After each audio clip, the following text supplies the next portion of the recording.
Chapter 1. First Glance. It was raining in Manchester. Not the soft kind of rain that whispered. No, this was the kind that soaked through jackets and messed up hair. Stephanie didn't care. She stood outside the gallery, one hand on her umbrella, the other adjusting her black coat. Underneath, sheer black stockings hugged her legs, the good kind, lacy at the top, held up by garters. A secret. Her secret. Paul noticed her immediately. He was across the street, sheltering under a cafe awning, pretending to read something on his phone. In truth, he was watching her. The curve of her calves. The elegant way she crossed one leg over the other. When she caught him staring, she smirked. He crossed the street. "Forgot your umbrella?" she asked, eyes flicking up to meet his. He grinned. Thought the weather was worth braving. Chapter 2. Coffee, Chemistry, and Tension. Inside the cafe, warm and dry, they ordered coffee. "So, what brings you to a rainy art gallery?" Paul asked. "I like the way the rain makes everything more dramatic," Stephanie said, taking a slow sip. Her red lips left a stain on the porcelain. "And I like the way people reveal themselves when they're wet and uncomfortable." He tilted his head. "You like honesty?" "No," she said, leaning closer. "I like control." Paul felt the spark. It wasn't just her looks, though the way her stockings peaked above her knees was doing things to his self-control. It was her voice. Calm. Confident. She didn't just sit across from him. She owned the space. And she knew exactly what she was doing. Chapter 3.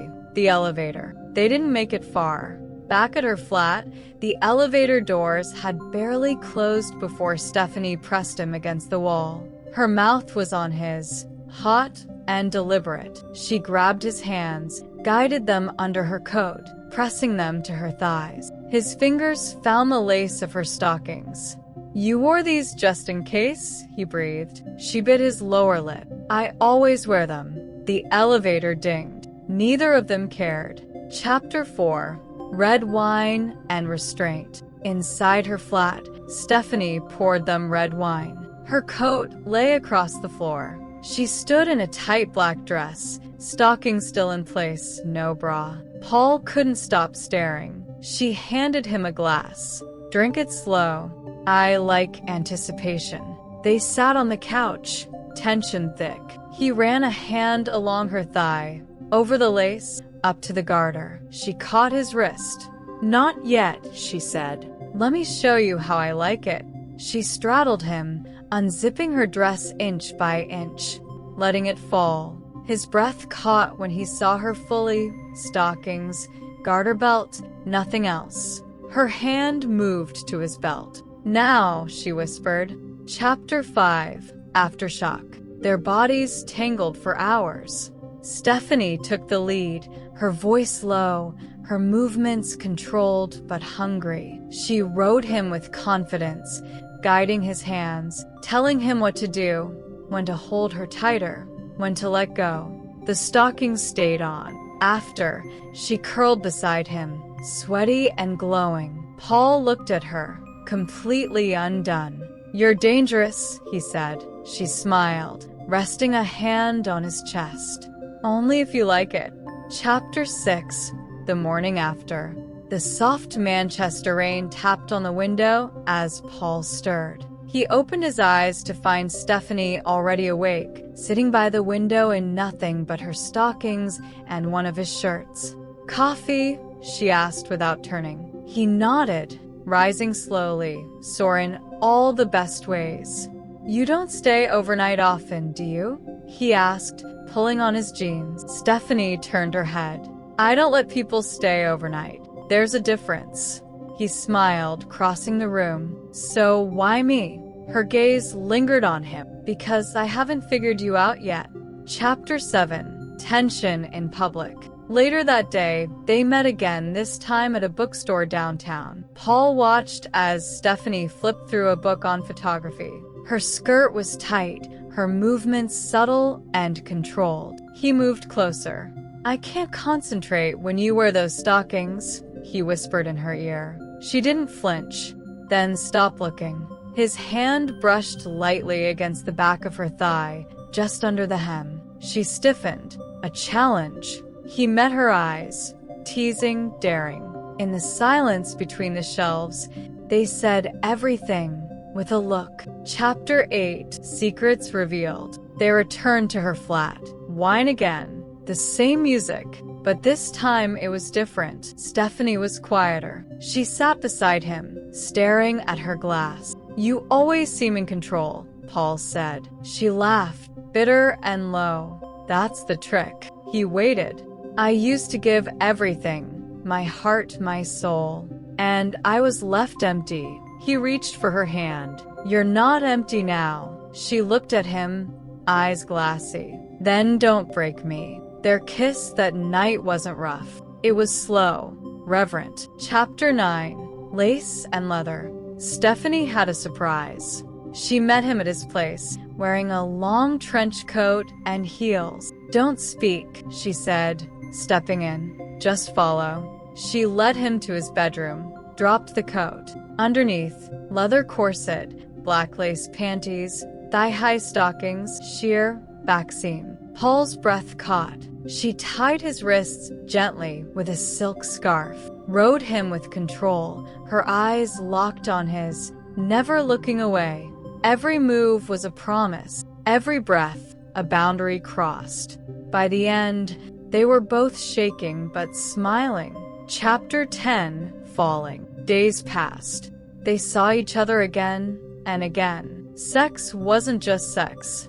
It was connection. Every time more intimate, every glance more loaded. But Paul began to feel it. He wanted more. He watched her sleeping, tangled in sheets, the lace of her garter barely visible. And he realized he wasn't just addicted to her body. He was falling. And that terrified him. Would Stephanie ever let him all the way in? Chapter 11, Unspoken Fears. Paul couldn't get her out of his mind. Not just the sex, though every memory was etched into his skin, but her silence afterward. The way she would laugh, then suddenly retreat behind her mask. He invited her to dinner, a cozy Italian place. Candlelight, soft jazz. Stephanie looked radiant in a crimson dress and black choker, but distant. "You okay?" he asked softly. She toyed with her wine glass. "You're dangerous, Paul." He blinked. "How so?" "Because you make me want things I promised never to want again." Chapter 12, The Guest. One evening, Stephanie invited Paul to a private lounge. Dim lights, velvet walls, a place where power dynamics played in whispers and glances. She introduced him to someone, a woman named Elise, confident, sharp, a former lover. "I want you to watch," Stephanie said. Paul hesitated, then nodded. Stephanie and Elise kissed in front of him. Slow, deep, intense. Paul watched, mesmerized, his body burning. Then Stephanie pulled him into it. It was wild, beautiful, unpredictable. And when they were alone again, she asked, "Still want me?" He answered with his lips and his body. Chapter 13, Jealousy. The next day, Paul couldn't stop replaying it in his head. The thrill, but also a sting of jealousy. He didn't want to share her again. "You didn't like it?" Stephanie asked. "I loved it," he admitted. "But I want you. Just you." Her expression froze. "You're getting attached," she said. "Maybe I already am." Stephanie looked away. "That's a problem." "Why?" he asked. "Because I care?" "No," she whispered. "Because I do too." Chapter 14, Rain and Confession. Another Manchester night. More rain. They walked through the soaked streets in silence until Stephanie stopped. "I lied," she said. "I've fallen before. And I was left bleeding." Paul touched her cheek gently. "I'm not here to hurt you." She looked into his eyes. "Then prove it. Be patient with my broken edges." "I will," he whispered. They kissed in the rain, wet, shivering, desperate. Back at her place, they didn't undress quickly. Each movement was reverent, tender. No restraints. No roles, just love. Chapter 15. A line crossed. Days later, Paul arrived at her flat early. He let himself in with the key she'd given him. And stopped. She was on the couch. Not alone. Elise again. Hands on her thighs. They jumped when they saw him. Stephanie's face was unreadable. It was nothing, she said quickly. But Paul's heart cracked. You said you wanted more, he whispered. I didn't think you were serious. I was, he said. Still am. And then he walked out, leaving her trembling alone. Chapter 16. Silence. Days passed. No calls. No text. Stephanie stared at her phone, finger hovering over the screen. Should she write? Call? Try to explain? But what would she say? That she was scared of being loved? And Paul, he worked late, silently. His friends noticed the change, but he said nothing. He just stared out the window sometimes, replaying the moment he closed her door behind him. Chapter 17. The letter. A week later, Paul received an envelope. No signature. But the handwriting, hers. I've always run from people who wanted to stay, because I believed they'd leave anyway. You didn't run. I pushed you. I miss your hands, your laugh, the way you look at me when you think I'm not watching. If there's still space for me beside you, I'd give anything to come back. S. He read it 3 times, then grabbed his coat and left. Chapter 18. Reunion. She was sitting in the bar where they had once shared their first kiss. Her fingers circled her glass. Her eyes stared into nothing. Is this seat taken? A familiar voice asked. Stephanie froze, turned, smiled. He sat beside her. The silence between them was heavier than any words.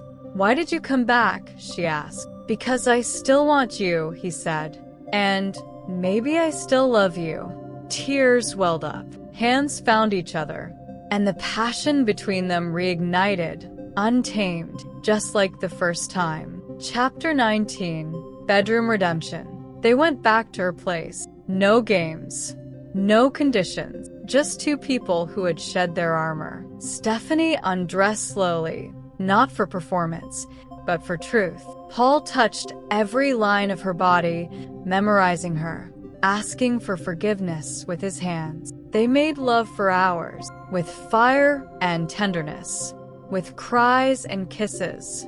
This time it was real. Chapter 20. Trust. In the morning, lying next to him, Stephanie said, I want to try. Really try. Paul nodded. I never stopped wanting that.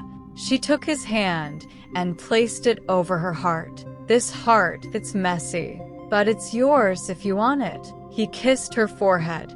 I've always wanted the mess. And at last, the sun broke through the Manchester clouds.